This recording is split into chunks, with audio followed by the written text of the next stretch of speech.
আচ্ছা, আমাদের প্রথম যে প্রশ্ন আছে সেটা দেখো, নিজের একবার ট্রাই করো অ্যান্সার দেওয়ার। ঠিক আছে, কী বলেছে দেখো, এ আর বি একটি কাজ 36 দিনে শেষ করতে পারে। ঠিক আছে, তার মানে টোটাল কাজ হচ্ছে কত? টোটাল কাজ হচ্ছে 36 ইন্টু এ প্লাস বি, কারণ এ আর বি একসঙ্গে কাজ করছে, তো টোটাল কাজ এটাকে আমরা কী ধরে নিচ্ছি? Total work. ঠিক আছে, টোটাল ওয়ার্ক ধরে নিচ্ছি। দেখো আমি লিখছি বলে একটু দেরি হবে, মুখোমুখি অ্যান্সার করা যায়। টোটাল ওয়ার্ক হচ্ছে 36 ইন্টু এ প্লাস বি। ঠিক আছে, 30 দিন একসঙ্গে কাজ করছে মানে 30 ইন্টু এ প্লাস বি, তাহলে বাকি থাকছে হচ্ছে 6 ইন্টু এ প্লাস বি। ঠিক আছে, 6 ইন্টু এ প্লাস বি করতে যদি 10 দিন সময় লাগে, তাহলে 36 ইন্টু এ প্লাস বি করতে কতদিন সময় লাগবে? অ্যান্সার হবে তোমাদের 60 দিন। দেখো মুখোমুখি হয়ে গেল। ক্লিয়ার? চলো একবার লিখে করে দিই, মানে 1 সেকেন্ডে উত্তর করা যায়। চলো, তো টোটাল ওয়ার্ক হচ্ছে 36 ইন্টু এ প্লাস বি। এবার বলছে 30 দিন একসাথে কাজ করা মানে 30 দিনে তারা কী করেছে? 36 দিনে যদি 36 ইন্টু এ প্লাস বি কাজ করবে, তাহলে 30 দিনে নির্ঘাত তারা 30 ইন্টু এ প্লাস বি কাজ করেছে। ঠিক আছে, কাজ করার পর বি ছেড়ে চলে গেছে, তাহলে 30 দিন তো এ প্লাস বি একসঙ্গে কাজ করছিল, তাহলে কাজ বাকি থাকে কতটা? 6 এ প্লাস বি কাজ বাকি থাকে, যেটা একটু আগে মুখে বলছিলাম। এই কাজটাই দেখো 30 দিন ওরা একসঙ্গে কাজ করেছে, কিন্তু কাজটা শেষ করতে মোট সময় লেগেছে 40 দিন, মানে আরও 10 দিন এ একা কাজ করেছে। ঠিক আছে, সেই কাজটা কতটা? সেই কাজটা এই বাকি কাজটাই যেটা এ শেষ করেছে। ঠিক আছে, তাহলে এ দেখতে পাচ্ছ যে 6 এ প্লাস বি কাজ 10 দিনে করে। 6 এ প্লাস বি কাজ কদিনে করে? 10 দিনে করে। তাহলে 1 ইউনিট কাজ কদিনে করবে? 10/6 এ প্লাস বি। ঠিক আছে, এর বাচ্চাদের মতো লিখছি, বাট এগুলো লেখার দরকার পড়ে না। ঠিক আছে, আর বলেছে তাহলে একা কাজ সম্পূর্ণ কদিনে করবে? একা কাজ বলতে কতটা? এই 36 এ প্লাস বি কাজ, কারণ টোটাল কাজ তো 36 এ প্লাস বি। 36 এ প্লাস বি কাজ করতে তার কত দিন সময় লাগবে? This is the answer. এটাকে তুলে দাও মাথায়। ঠিক আছে, বেশি মাথায় তুললে গন্ডগোল হয়, কিন্তু এখানে দেখতে পাচ্ছি বেশি মাথায় তুললে সলভ হয়ে যাচ্ছে। ঠিক আছে, এ প্লাস বি কেটে বেরিয়ে গেল, 36 দিয়ে এটাকে কাটো, 6 হচ্ছে, 6 ইন্টু 10 করলে কত হচ্ছে আমার অ্যান্সার হচ্ছে আমার 60। This is the correct answer. ঠিক আছে, দেখো অ্যান্সার এখানে 60 দিন বলাই আছে। ক্লিয়ার হচ্ছে? এগুলো সব মুখোমুখি করার অঙ্ক, অনেক সময় পরীক্ষা এরকম ধরনের অঙ্ক দিয়েও দেয়। চলো নেক্সট আমরা পরের অঙ্কে যাব। চলো আমাদের নেক্সট প্রশ্ন কি বলছে, 25 কিলো দরে একজন খুচরো বিক্রেতা 54 কিলো লেবুর ব্যাগ কিনেছেন, তাহলে টোটাল রেট কত হবে? 1 কিলোর দাম যদি 25 টাকা হয়, তাহলে 54 কিলোর দাম কত হবে? 25 ইন্টু 54 হবে। এটা হচ্ছে তার টোটাল সিপি, মানে ক্রয় মূল্য। এইটা কী তাই? এটা তার ক্রয় মূল্য। আবারও বলছি মুখোমুখি করা যায়, জাস্ট লিখে দেখাচ্ছি। ঠিক আছে, ওকে। আচ্ছা, বিক্রয় মূল্য কী হবে? এসপি কী হবে? এখানে লাভ বলেছে, তো এসপি আমি এখানে লিখছি। এসপি কী হবে আমাদের? বিক্রয় মূল্য কী হবে? দেখো বিক্রয় মূল্য বলেছে 4টে লেবু পচে গেল, তাহলে থাকলো কটা? 50টা লেবু থাকলো। 54টা লেবু, সরি 54, মানে 54 কিলো লেবু, এখানে কিলো এটা, ঠিক আছে, কেজি, এটা হচ্ছে আমাদের দাম। তাহলে টোটাল কত হবে? 54 ইন্টু 25। এখানে আমাদের বলেছে 4 কিলো লেবু পচে গেল, তাহলে 50 কিলো লেবু থাকলো, সেটা এসে কী করছে? 36 কিলো দরে বিক্রি করছে, তাহলে এইটা হচ্ছে আমাদের এসপি হবে। দুটোর মধ্যে বিয়োগফল করলে আমরা কী পাবো? লাভ পাবো, কারণ আমরা জানি যখনই আমরা এসপি থেকে সিপিকে বিয়োগ করি তখনই আমরা কিন্তু প্রফিট পাই। প্রফিট মানে লাভ। কী পাই আমরা? প্রফিট পাই। ঠিক আছে, চলো বিয়োগ করা যাক। কিচ্ছু গুনটুন করবে না, ডিরেক্টলি এভাবে মানে বিয়োগটা করবে। 50 ইন্টু 36 মাইনাস 54 ইন্টু 25। ঠিক আছে, এবার এই বিয়োগকে স্যার কী করে করবো? দেখো এখানে 50 রয়েছে, এখানে 25 রয়েছে, তোমাদের জন্য সুবিধা করে দিয়েছে। তো 25 কমন নিয়ে নাও, এখান থেকে যদি 25 কমন নাও, এটা থেকে যদি 25 কমন নাও, তাহলে থাকে কত? থাকে এই 50 থেকে 25 বেরিয়ে গেলে এখানে 2 থাকছে, 36 ইন্টু 2 মানে 72, আর এদিকে কত থাকছে? আমার 54 থাকছে। ঠিক আছে, তাহলে বেসিক্যালি এটা কত হচ্ছে? 25 ইন্টু 18 হয়ে যাচ্ছে। কত ইজি হয়ে গেল আমাদের জন্য। কত হয়ে আছে? 25 ইন্টু 18। এইভাবেই রেখে দাও, কিছু করবে না, জাস্ট। ঠিক আছে, কিছু করবে না, কোনো গুণ করার দরকার নেই। 25 ইন্টু 18 কোনো গুণ করার দরকার নেই। ঠিক আছে, এবার দেখো এইটা হচ্ছে আমার প্রফিট। তোমাকে প্রফিট বার করতে বলিনি, বলছে প্রফিট পার্সেন্টেজ বার করতে, লাভের শতকরা হার নির্ণয় করতে বলেছে। তো 25 ইন্টু 18 এই হচ্ছে আমার প্রফিট। প্রফিট কার ওপর নির্বাচিত হয়? এটা সবাই জানো, সিপির ওপর প্রফিট নির্বাচিত হয়। ঠিক আছে, তো দেখো 54 ইন্টু 25 এই হচ্ছে আমাদের সিপি। ঠিক আছে, আর ইন্টু আমাদের কী হবে? 100 হয়। এবার ক্লিয়ারলি দেখতে পাচ্ছি 25 কেটে গেল, 18 ইন্টু 54 করলে হয় 3, 100/3 করলে হয় 33.33%, যেটাকে আবার ভগ্নাংশে লিখলে হয় 33.13%। This is the correct answer here. এই দেখো ক্লিয়ার হলো। অঙ্কটা কিন্তু খুব একটা টাফ না, কিন্তু তুমি যদি গুণ করো টাফ হয়ে যাবে। এখানে তুমি গুণ করলে গেল তোমার টাইম নষ্ট হয়ে, এখানে তুমি গুণ করলে গেল তোমার টাইম নষ্ট হয়ে, এখানে তুমি গুণ করলে গেল তোমার টাইম নষ্ট হয়ে। টাইম নষ্ট করা যাবে না, গুণ তো বাবা লাস্টে আমি করতেই হবে, যখন লাস্টেই করতে হয় তো লাস্টেই করবো। দেখো যতটা সহজ করে বলা যায় সেই প্রচেষ্টাটা আমি করি, তার জন্য হতে পারে কিছু কিছু সময় কিছু অড কথা বলে ফেলি। বাট চলো নেক্সট পরের প্রশ্নে।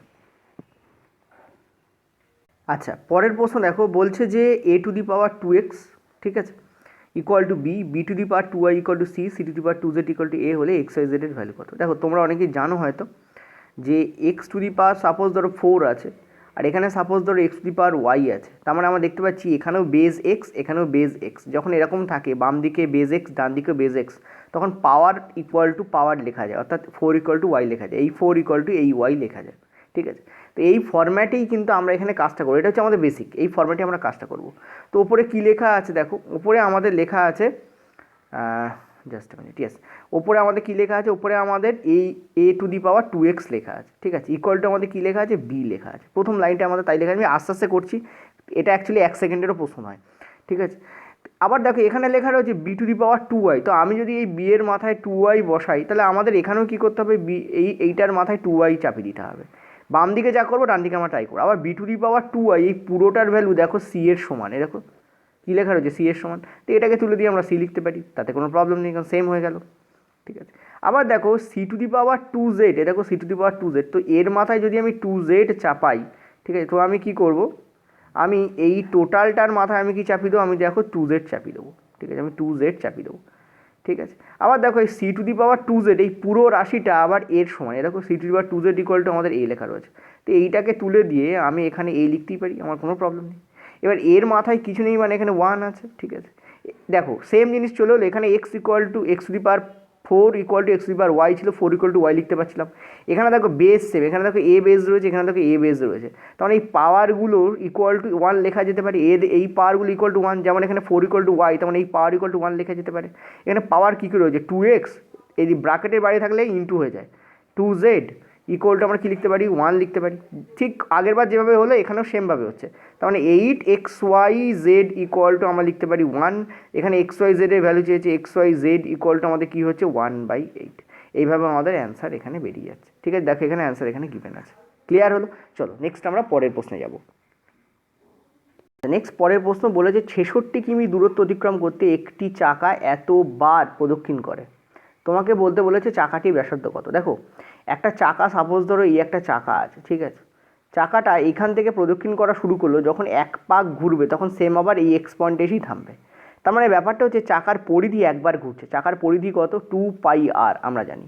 এবার দেখো 2πr মানে একবার প্রদক্ষিণ, এটা হচ্ছে ইম্পর্টেন্ট কনসেপ্ট, তোমাকে এখানে বুঝতে হবে।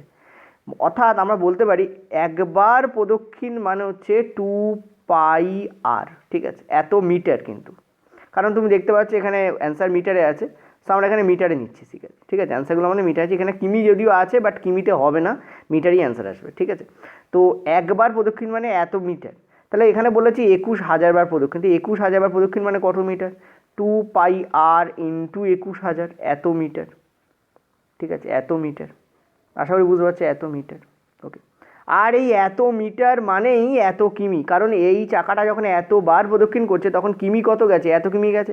তার মানে এইটা ইকুয়াল টু আমরা লিখতে পারি এখানে ডিরেক্টলি 66 কিমি। 66 কিমিকে মিটারে প্রকাশ করলে কী হয়, 66,000 মিটার হয়। ঠিক আছে, মিটার মিটার কেটে গেল, 3টে শূন্য বাদ পড়ে গেল। এবার দেখো এই পায়ের মধ্যে একটা 22 আছে, 22-এর 7, পাই মানে 22-এর 7 সবাই জানি আমরা, ইন্টু আর ইকুয়াল টু, আচ্ছা সরি, এখানে একটা তোমাদের 21ও দেওয়া রয়েছে, 21 ইকুয়াল টু আমাদের কী রয়েছে 66। ঠিক আছে, এখান থেকে আমরা কী দেখতে পাচ্ছি, এইটা কাটছে, তার মানে এখানে 3 হচ্ছে, 3 দিয়ে এটাকে কাটলে 7 হচ্ছে, 7 দিয়ে এটা কেটে যাচ্ছে, আর এর ভ্যালু কত হচ্ছে, 2 উপাশে গেলে 1-এর তলায় চলে যাবে, মানে 1/2 মিটার। দ্যাট ইজ ওয়াই এখানে অ্যান্সার আমাদের কত হচ্ছে, হাফ মিটার। ক্লিয়ার হয়েছে? এবার সবসময় মনে রাখবে এটাকে করানো একটা শর্টকাট আছে, শর্টকাট কিছু নয়, মানে এখান থেকেই শর্টকাটটা বেরোবে। পরিমিতিতে খুব বেশি শর্টকাট অ্যাপ্লাই করা যায় না, কনসেপ্ট যদি তোমার ক্লিয়ার না থাকে গন্ডগোল হয়ে যাবে। শর্টকাটটা কি, যখনই এরকম 21 বার এতবার বলবে, এখানে যতবারই লেখা থাকবে, ধরো এখানে এ লেখা আছে x বার, ঠিক আছে, তুমি কি করবে x into 2πr equal to এদিকে যে দূরত্ব লেখা থাকবে সেটাকে ইকুয়াল টু করে দেবে, তাহলেই অ্যান্সার বেরিয়ে যাবে। ঠিক আছে, এই বলতে পারো শর্টকাট।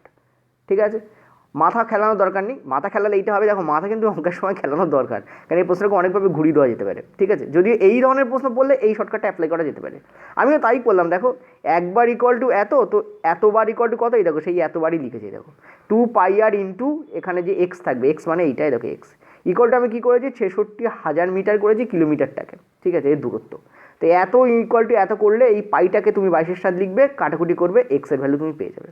ক্লিয়ার হয়েছে? সরি, এক্সের ভ্যালু না, এক্সের ভ্যালু তো দেওয়াই থাকবে, এখানে আর এর ভ্যালু, এখানে ব্যাসার্ধ বার করতে বলেছিল, তো আর এর ভ্যালু তুমি এখান থেকে পেয়ে যাও, ওখানে এক্স দেওয়া থাকবে। আবার অনেক সময় কি আর দেওয়া থাকে, এক্সের ভ্যালু বার করতে পারলে যে কতবার আবর্তন করো, তো এই ফর্ম্যাট অনুযায়ী তুমি যে কোনো কিছুর ভ্যালু তুমি পেতে পারবে। ক্লিয়ার হয়েছে? চলো নেক্সট আমরা পরের প্রশ্নে যাব। পরের প্রশ্ন দেখো, এখানে বলেছে এই যে রাশিটা আছে x+1, এটা দিয়ে যখন এই রাশিটাকে এবং এই রাশিটা, দুটি বহুপদী রাশি, কারণ অনেকগুলো পদ রয়েছে, এবং এইটাকে যদি ভাগ করা হয় তাহলে একই ভাগশেষ পাওয়া যায়। ধরো সাপোজ একটা কনসেপ্ট বুঝি, ধরো এখানে 13 আছে, আর এখানে ধরো সাপোজ তোমাদের দেওয়া আছে 7+16, বা ধরো সাপোজ 12/2 দেওয়া আছে। ঠিক আছে, বলা হয়েছে এটাকেও যখন ভাগ করো 2 দিয়ে আর এটাকেও যখন ভাগ করো 2 দিয়ে, তখন একই ভাগশেষ থাকে, একই ভাগশেষই থাকবে। কী করে বুঝবে? দেখো 13কে 2 দিয়ে ভাগ করলে আমরা জানি ভাগশেষ কত, আমি রিমাইন্ডার বার করছি, ভাগশেষ, ভাগফল নয়, কিন্তু ভাগশেষ কত থাকে আমরা জানি 1 থাকে। এখানে তুমি যদি ভাগ করো, ঠিক আছে, তুমি কত পাবে? উপরে পাচ্ছ তুমি 7+6, এই যদি তুমি 2 দিয়ে ভাগ করো, দেখো তুমি সেই 13 পাবে। 13/2 করলে সেই আমার 1 ভাগশেষ আসবে। ঠিক আছে, অর্থাৎ তুমি দেখতে পাচ্ছ দুটোকে দুভাবে লেখা হয়েছে, এটাকে এইভাবে লেখা হয়েছে, এটাকে জাস্ট এইভাবে লেখা হয়েছে। তো যেভাবেই লেখা হোক না কেন বাবা, ব্যাপারটা তো এক হলো। তেমনই এটাকে, এই রাশিটাকে এইভাবে লেখা হয়েছে আর এই রাশিটাকে এইভাবে লেখা হয়েছে, কিন্তু এটা ইকুয়াল টু এটা তো হবেই, তা না হলে দুটোকে ভাগ করলে একই ভাগশেষ কী করে আসে? তো আমরা বলতে পারি এই রাশি আর এই রাশি সেম। আমার কথা বোঝা যাচ্ছে? এই রাশি আর এই রাশি কী হয় আমাদের সেম। এইটা হচ্ছে ইম্পর্টেন্ট কনসেপ্ট এখানে বোঝার মতো ব্যাপার, যেটা তোমাকে বললাম আমি। ওকে, তো আমি যদি এখানে একটা কাজ করছি, আমি এখানে লিখে দিচ্ছি 4x³ plus ax² minus 3x plus 1 equal to x⁴ plus x³ minus x² plus এখানে 6। এই দুটো রাশি আমাদের সেম। ক্লিয়ার হলো? এবার দেখো আমরা তাহলে কি করে করবো এখান থেকে? স্যার দেখো, এখানে আমাদের x+1 দেওয়া রয়েছে, তো ধরে নিতে হয় x+1 ইকুয়াল টু 0। তো এক্সের ভ্যালু আমাদের কত হয়? এখান থেকে -1 চলে আসে। এটা পলিনোমিয়ালসে যদি তোমার চ্যাপ্টার পড়া না থাকে, বহুপদী সমীকরণের, তাই তুমি এটা বুঝতে পারবে না, কিন্তু তুমি শর্টকাটটা ইউজ করতে পারো এখানে। ঠিক আছে, আমি তোমাদের শর্টকাটটাই বলছি, কারণ অনেকে না জেনেও চ্যাপ্টার করতে আসে। প্রবলেম হচ্ছে এটাই, তোমরা পুরো চ্যাপ্টার পড়বে না, অল্প অল্প শর্ট ট্রিক দেখবে, কোথায় কোন ঘোষের বই আছে, কোথায় কোন মণ্ডলের বই আছে দেখবে, দেখে 4-5টা অঙ্ক প্র্যাকটিস করে ভাববে ইয়েস আমি মানে সেন্ট্রাল গভর্নমেন্টের পরীক্ষা দেওয়ার জন্য যোগ্য হয়ে গেছে। ব্যাপারটা তা নয় বাবা, ব্যাপারটা তোমাকে কনসেপ্টটা পুরোটা জেনে আসতে হবে। ঠিক আছে, 10টা অঙ্ক করলে কেউ সেন্ট্রাল গভর্নমেন্টের পরীক্ষার জন্য যোগ্য হয়ে যায় না, 3 মাসে কোনো জিনিস হয় না। ঠিক আছে, এটা হচ্ছে মানে সত্যি কথা। যাই হোক, তা আমরা x= যদি 1 ধরি আর সেই মানটাকে যদি এখানে পুট করি, ইভেন যদি আমরা চাইলে এখানেও পুট করাতে পারি, কোনো প্রবলেম নেই, কিন্তু আমি বলবো এই দিকটায় পুট করিও না, ফার্স্ট এই দিকটায় পুট করো, সুবিধা হবে। তো এখানে আমি কী পাচ্ছি? 4x³ plus ax² minus 3x plus 1 equal to, আমি এদিকে কী পাচ্ছি? দেখো এখানে -1 রয়েছে, তুমি জানো মাইনাস কোনো ভ্যালু থাকলে তার মাথায়, ধরো -1 আছে, তার মাথায় যদি জোর পাওয়ার থাকে, ঠিক আছে, তাহলে কিন্তু সেটা আমার কী দেয়? সেটা আমার 1 দেয়। কিন্তু যদি -1 আছে এবং তার মাথায় যদি বিজোড়, বর্ষিকার বলি বিজোড় পাওয়ার থাকে, তাহলে সেটা নিজেই -1 দেয়। এটা খুব ইম্পর্টেন্ট কনসেপ্ট, এই কনসেপ্টটা এখানে কাজে লাগবে। তুমি দেখতে পাচ্ছ এখানে x আছে, x= তো -1 হয়ে গেছে, তার মাথায় জোর পাওয়া, তাহলে এটা কী দেবে? এটা 1 দেবে। ঠিক আছে, এখানে দেখো বিজোড় পাওয়ার, তাহলে কী দেবে? এটা -1 দেবে। এখানে দেখো জোর পাওয়ার আছে তো +1 দিত, কিন্তু সামনে একটা মাইনাস আছে, এটাও নিজেই মাইনাস হয়ে যাবে, প্লাস আমার এখানে 6। তো আমরা কী পাচ্ছি? এটা আমার কেটে বেরিয়ে গেল। এখানে আমি দেখতে পাচ্ছি আমার আসছে কত? এখানে আমার আসছে 5। ঠিক আছে, এখানে আমার কী আসছে? আমার 5 আসছে। এবার এদিকে যদি তুমি আবার তুমি চাইলে এখানেও করতে পারতে, কোনো প্রবলেম নেই। তুমি যদি বলো স্যার আমি এখানে এক্সের মান বসাবো, হ্যাঁ বসাতে পারো, কোনো অসুবিধা নেই। এখানে দেখো মাথায় কী আছে? এক্সের মাথায় বিজোড় পাওয়ার আছে, তার মানে এটা আমাদের -1 দেবে। -1 যখন 4-এর সঙ্গে গুণ হবে তখন -4 দেবে। ঠিক আছে, প্লাস আমাদের এখানে এ আছে। ঠিক আছে, এখানে আমাদের এ আছে, আর এখানে তুমি দেখো এক্সের মাথায় স্কোয়ার আছে, মানে এটা 1 দেবে। ঠিক আছে, তো a × 1 মানে এই হয়ে যাবে, মাইনাস এখানে দেখো এক্স আছে, এক্স মানে আমাদের কত? এখানে এক্স মানে আমাদের এখানে -1, সেই -1 -3 এর সঙ্গে গুণ হয়ে এটাকে প্লাস করে দেবে, তো এটা আমাদের হয়ে যাবে কি? +3, আর এখানে 1 আছে। তো আমরা দেখতে পাচ্ছি এই +3 আর +1 4, এই -1কে কেটে বাদ করে দেবে, তো এর ভ্যালু আমাদের কী আসবে? এখানে 5 আসবে। তো this is the answer here, এর ভ্যালু কী আসবে? আমাদের এখানে 5 আসবে। এবার এটাকে তুমি স্পিডে করতে পারো, এর কোনো শর্টকাট হয় না। ঠিক আছে, তোমাকে কী করতে হবে? এই ব্যাপারটাকে একটু স্পিডে করতে হবে। যত তুমি স্পিডে করতে পারো, তো আমি তোমাদের বুঝলাম বলে আস্তে আস্তে বোঝালাম, কারণ পাওয়ার টেওয়ারে গোলাবে এই ধরনের প্রশ্ন কেন দেয়? কারণ অনেকেই এই ধরনের অঙ্ক করতে পারে। আমি বলতে পারি যে 50 থেকে 60% স্টুডেন্ট এই অঙ্ক করে দেবে। প্রবলেম হচ্ছে কি? সিলি মিস্টেক্স, অর্থাৎ পাওয়ার থাকলে মানে যখন ভ্যালুটা মাইনাসে আছে তখন আমার পাওয়ার কী থাকলে কী আসবে, এখানেই স্টুডেন্টরা গন্ডগোল করে। আর এক্সাম প্রেশারে তো এই সিলি মিস্টেকগুলো আরও বেশি করে হয়, ঠিক আছে। তো এখানে অ্যান্সার আমাদের কী হবে 5। ইভেন আমি যখন করছি আমি বললাম কোথাও না সিলি মিস্টেক হয়ে যায়, 5 না অ্যান্সার বেটার হতেই পারে, ঠিক আছে, প্রবলেম কিছু নেই। তো তোমরা পরীক্ষার সময় একটু দেখে দেখে করবে, আর এইটা করার নিয়ম হচ্ছে এইটা, ঠিক আছে। চলো নেক্সট আমরা পরের প্রশ্নে যাব। আচ্ছা, নেক্সট পরের প্রশ্ন বলছে সুনীল এবং কমল 40,000 টাকা করে 1 বছর 6 মাসের জন্য মহাজনের কাছ থেকে ঋণ নিয়েছে। সুনীলের ক্ষেত্রে বার্ষিক সরল সুদের হার হচ্ছে 11%, আর কমলের ক্ষেত্রে বার্ষিক সরল সুদ এটা চক্রবৃদ্ধি সুদ বলেছে, আচ্ছা সরল সুদ আর চক্রবৃদ্ধি সুদ মিক্সড আপ করেছে 10% চক্রবৃদ্ধি সুদের হারে, যা ষান্মাসিক সময়ে আবর্তিত হচ্ছে। কাকে কত বেশি সুদ দিতে হবে? খুব ইন্টারেস্টিং প্রশ্ন। আসলে এখানে 2-3টে কন্ডিশন দিয়ে দেওয়া হয়েছে, চলো করা যাক। আমি প্রথমে তোমাদের আগে কোশ্চেনটা বুঝিনি, কারণ অনেক স্টুডেন্ট আছে যারা SICI দেখলে ঘাবড়ে যায়। তো কোশ্চেনটা একদম ইজি প্রশ্ন, তোমার যদি মানে ক্যালকুলেশনে কোনো প্রবলেম না হয় তাহলে প্রশ্নটা একদম ইজি প্রশ্ন, ঠিক আছে। ঋণ হচ্ছে 40,000 টাকা, আর টাইম দেওয়া হয়েছে 1.5 বছরের জন্য। 1 বছর 6 মাস মানে 1.5 বছরের টাইম, ঠিক আছে। 1 বছর অ্যান্ড হাফ ইয়ার, ঠিক আছে। 6 মাস মানে হাফ ইয়ার, 1 বছর আর 6 মাস মানে হাফ ইয়ার, ঠিক আছে। এই জন্য আমি এভাবে লিখতে পারি। এবার দেখো সুনীলের ক্ষেত্রে কী হচ্ছে, দেখো সুনীলের ক্ষেত্রে কী হচ্ছে, সুনীলও 40,000 টাকা ধার নিয়েছে, ঠিক আছে। সুনীলও 40,000 টাকা ধার নিয়েছে। সুনীলের ক্ষেত্রে রেট বলছে দেখো সরল সুদ, এইটা খুব ইম্পর্টেন্ট পয়েন্ট, বার্ষিক সরল সুদ এবং রেট কত আমার 11%, ঠিক আছে। তার মানে সুনীল 1 বছরে, দেখো এখানে বার্ষিক সরল সুদ বলতে কী বোঝায়, 1 বছরে 11 টাকা 100 টাকায়, ঠিক আছে, ভালো করে বুঝবে। বার্ষিক সরল সুদ বলতে কী বোঝায়, 1 বছরে 11%, তার মানে এই ফার্স্ট 1 ইয়ারে সুনীলকে 11% কী দিতে হবে, ইন্টারেস্ট দিতে হবে। তাহলে ফার্স্ট 1 ইয়ারে, সরি লিখছি, ফার্স্ট 1 ইয়ারে সুনীলের কত টাকা হবে, 40,000 টাকার 11% মানে 4400 টাকা, ঠিক আছে। আর বাকি হাফ ইয়ার, কারণ আর হাফ ইয়ার আছে, টোটাল তো 1.5 বছর, 1 ইয়ার এখানে হয়ে গেছে, বাকি হাফ ইয়ারে কত দিতে হবে। দেখো আমরা জানি যে রেট আর টাইম কি থাকে, একসাথে থাকে, অর্থাৎ সমানুপাতিক হয়। তো এখানে যখন 1 ইয়ারে যদি 4400, তাহলে হাফ ইয়ারে কত হবে 2200, তাহলে টোটাল ওকে কত দিতে হবে ইন্টারেস্ট, আমরা দেখতে পাচ্ছি 6600 টাকা। দেখো আমি এটা মুখে মুখে করলাম, তোমরা PTR/100 লাগাতে পারো, গুণ করতে হবে, কাটতে হবে, ইত্যাদি ইত্যাদি করতে হবে, ঠিক আছে। আমি দেখি এখানে কোনো ক্যালকুলেশন করলাম না, আমার কিন্তু অ্যান্সার কিন্তু এক্স্যাক্টলি কিন্তু যা আমি বললাম সেটাই কিন্তু এলো, ঠিক আছে। আচ্ছা এবার নেক্সট পরেরটায় চলো। সুনীল এখানে গেল, সুনীল ছিল, সরি এখানে সুনীত হয়েছে, যাই হোক। আচ্ছা কমলের ক্ষেত্রে দেখো কি করা হচ্ছে, আমি কমল বলে লিখছি এখানে, কমল, ঠিক আছে। কমলের ক্ষেত্রে যেটা করা হয়েছে তুমি দেখতে পাচ্ছ, কমল 10% চক্রবৃদ্ধি সুদের হারে ষান্মাসিক সময় আবর্তিত হয়েছে।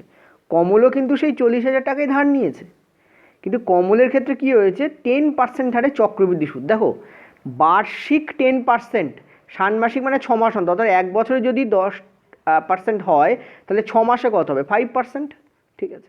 আমি একটু আগেই তোমাদের বলেছি যে রেট অ্যান্ড টাইম দুটো কী হয়, সমানুপাতিক হারে চলে।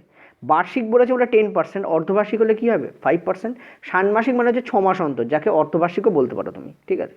তো প্রথম 6 মাস, ফার্স্ট 6 মাস, ঠিক আছে, সেকেন্ড 6 মাস, আর 1.5 বছর, তো লাস্ট 6 মাস, 6 মাস 6 মাস 6 মাস, 3টে 6 মাস মিলিয়ে তো 1.5 বছর হয়, ঠিক আছে। তো প্রথম 5% কত হবে, 40,000 টাকা 5% মানে 2,000 টাকা, ঠিক আছে। কি করে দেখো, কি করে করলাম আমি এত তাড়াতাড়ি, ভালো করে বুঝবে কি করে করলাম। দেখো 40,000 টাকার 50% কত হয়, 40,000 টাকার হাফ মানে 20, মানে 20,000 টাকা, ঠিক আছে। আর কিন্তু এখানে তো 50% বলেনি, 5% বলেছে, ঠিক আছে। তার মানে কী হবে, একটা শূন্য বাদ পড়ে যাবে, অর্থাৎ 2,000 হবে। আবারও বলে দিচ্ছি, দেখো কী করলাম আমি আবারও বলে দিচ্ছি, 40,000 টাকার 50% মানে হাফ, সেটা কত 20,000 টাকা, ঠিক আছে। কিন্তু এখানে তো 50% বলেনি রে বাবা, এখানে বলেছে 5%। 50 থেকে যেমন একটা শূন্য বাদ যাচ্ছে, 5% করতে গেলে কী হবে, এরও একটা শূন্য বাদ পড়ে যাবে, অর্থাৎ 2,000 হবে। এত তাড়াতাড়ি ফার্স্ট ক্যালকুলেশন তোমাকে করতে জানতে হবে, তবেই কিন্তু পরীক্ষার সময় কী হবে, তুমি যে অড পরিস্থিতি তৈরি হয় টাইম কমে যাওয়ার জন্য, সেটা কিন্তু হবে না, ঠিক আছে। ওকে, এরকম স্পিডে করলে তবেই কিন্তু অঙ্ক ওই বলতে পারে 40 সেকেন্ডে সম্ভব, ঠিক আছে। আচ্ছা পরের 6 মাসে 5%-এ কী হবে 2,000 টাকা, আর লাস্ট যে 6 মাস আছে তাতে 5% কী হবে আমার 2,000 টাকা। কিন্তু প্রবলেম আরেকটা অ্যারাইজ করছে, কি অ্যারাইজ করছে, প্রবলেম অ্যারাইজ করছে যে এটা আমার কম্পাউন্ড ইন্টারেস্টে আছে, এটা ছিল আমার সিম্পল ইন্টারেস্টে। তো কম্পাউন্ড ইন্টারেস্ট মানে জটিল সুদ, এইটা হতো ওই 2000 2000 2000 3টে 2000 6000 হয়ে যেত যদি এটা সিম্পল ইন্টারেস্টে থাকতো। কম্পাউন্ড ইন্টারেস্টটা আমরা কি জানি, প্রথম বছরে এখানে অ্যাকচুয়ালি প্রথম ছ মাসে যে 2000 টাকা পেয়েছো তার ওপর একটা সুদ পরের 6 মাসে এসে যোগ হয় সেই 5% রেটেই। দেখো 2000-এর 50% কত, 1000, কিন্তু এখানে তো 50% চাইনি, 5% চেয়েছে, কত হবে আমার 100 টাকা। ঠিক আছে, সিমিলারলি কি হয়, এই যে লাস্ট 6 মান্থ তাতে কি হবে, এই 2000 থেকেও একটা 5% কেটে এখানে অ্যাড হবে, সেটা কত হবে, সেই 100। আর এই প্রথম বছরে যা ছিল মানে প্রথম 6 মাসে তার থেকেও একটা 5% কেটে কী হবে, ওখানে আমার অ্যাড হবে, এইখানেও একটা 5% কেটে অ্যাড হবে, কত হবে সেটা 100। শুধু তাই নয়, এই যে 100 পেয়েছিলে এর থেকেও একটা 5% কেটে এখানে অ্যাড হবে, তাহলে 100 50% কত, 50, 5% কত, 5, আর 100 5% তো 5ই হয় না। ঠিক আছে, তো এখান থেকে আমরা কি দেখতে পাচ্ছি যে এই 2000 প্লাস এই 2000 প্লাস এই 2000 কত হয়, 6000, প্লাস 3টে 100 মানে 300, 6300 প্লাস 5। তো আমরা দেখতে পাচ্ছি কমল যে ইন্টারেস্টটা দিচ্ছে সেটা হচ্ছে 6305 টাকা। ঠিক আছে, দেখো ভালো করে, সুনীল দিয়েছিল 6600 টাকা আর কমল দিয়েছে 6305 টাকা, দুটোর মধ্যে এখানে ডিফারেন্স বার করতে বলেছে। 6600 আর 6305 টাকার মধ্যে পার্থক্য কত, দেখো এটা যদি 300 হতো তাহলে 300 টাকা হতো পার্থক্য, কিন্তু এখানে একটা 5 এক্সট্রা আছে তো ওদিকে 5 একটা কমিয়ে দাও, 295 টাকা। ঠিক আছে, তাহলে অ্যান্সার আমাদের এখানে কী হবে, 295 টাকা will be the correct answer here. Just বোঝালাম বলে এত টাইম লাগলো, মুখে মুখে কিন্তু অ্যান্সার করে ফেলা যায়। ঠিক আছে, চলো নেক্সট আমরা পরের প্রশ্নে যাব। আচ্ছা, আমাদের পরের প্রশ্ন দেখো, cot 15 ডিগ্রি মাইনাস tan 15 ডিগ্রির মান কত। ঠিক আছে, তো এটা আমি তোমাদের কম্পাউন্ড অ্যাঙ্গেলে করিয়েছিলাম এবং বলেওছিলাম যে tan 15 ডিগ্রির ভ্যালু মুখস্থ রাখার কথা। tan 15 ভ্যালু হচ্ছে 2 মাইনাস √3। ঠিক আছে, আর cot হয় tan-এর উল্টো, আর ম্যাথামেটিক্যালি উল্টো বলতে আমরা 1/, বুঝি, তো cot 15 ডিগ্রির ভ্যালু হবে 1/2 মাইনাস √3। ঠিক আছে, এবার তোমাদের কী করতে বলেছে, এই দুটোর বিয়োগফল বার করতে বলেছে, সোজা কথা বলতে। ঠিক আছে, এবার এই যে 1/2 মাইনাস √3 এখানে কী করতে হবে, আমাকে করণী নিরসন করতে হবে। ঠিক আছে, তো করণী নিরসন কী করে আমরা জানি, ওপর নিচে যে ভ্যালু থাকে, নিচে যে ভ্যালু থাকে তার প্লাস ভ্যালু দিয়ে আমাকে ওপরে গুণ করতে হয়। তো ওপরে তো 1 আছে, 1-এর সঙ্গে নিচের প্লাস ভ্যালু গুণ হলে এটাই উপরে থাকবে। আর নিচে কি হয় আমাদের, যেরকম বললাম ওপর নিচে প্লাস ভ্যালু দিয়ে গুণ করতে হয়, তো সেটাই আমরা করলাম, এই দেখো। ঠিক আছে, মানে এটারই প্লাস ভ্যালু দিয়ে নিচে গুণ করলাম, আর ওপরে আমাদের 1 ছিল তার সঙ্গে প্লাস ভ্যালুটা গুণ হয়ে 1 তো উঠে যায়। ঠিক আছে, মাইনাস এখানে কি আছে, 2 মাইনাস √3 আমাদের আছে। এখান থেকে আমরা দেখতে পাচ্ছি নিচে আমাদের a minus B, a plus B formula রয়েছে, তার নিচে আমাদের 1 হয়ে যায়, তো এই চলে আসবে আমাদের, মাইনাস এখানে হবে 2, এটা হয়ে যাবে প্লাস √3। ঠিক আছে, এই আমাদের থাকবে। আমরা এখান থেকে কি দেখতে পাচ্ছি যে এই 2 আমাদের কেটে বেরিয়ে যাবে, তাহলে অ্যান্সার আমাদের কী হবে, আমাদের অ্যান্সার থাকবে 2√3 will be the correct answer. এই দেখো আমাদের এখানে 2√3 কারেক্ট অ্যান্সার আমাদের এখানে আছে। ঠিক আছে, তো এইভাবে আমরা অ্যান্সারটা বার করি। এবার tan 15 ডিগ্রির মান কিভাবে 2 মাইনাস √3 হচ্ছে, ঠিক আছে, সেটার অ্যান্সার যদি জানতে হয় আমি তোমাদের বলবো, তার জন্য তোমাদের যে মেথড ফলো করতে হয়, দেখো tan 15 থেকেই তো, এই যে tan 15 এটা থেকেই তো আমি cot 15 আনলাম, tan 15কে উল্টো করে দিলাম, উল্টো মানে ম্যাথামেটিক্যালি 1/, হয়, সেখান থেকে করণী নিরসন করলাম এবং এটা তো যেমন আছে তেমনই থেকে গেল, লাস্টে গিয়ে 2 কেটে বেরিয়ে গিয়ে 2√3 হয়ে গেল আমার অ্যান্সার, আমার এখানে চলে গেলো। এটা এত ইজি, কিন্তু তুমি যদি tan 15 ডিগ্রির মান না জানো তখন তুমি কী করে বার করবে।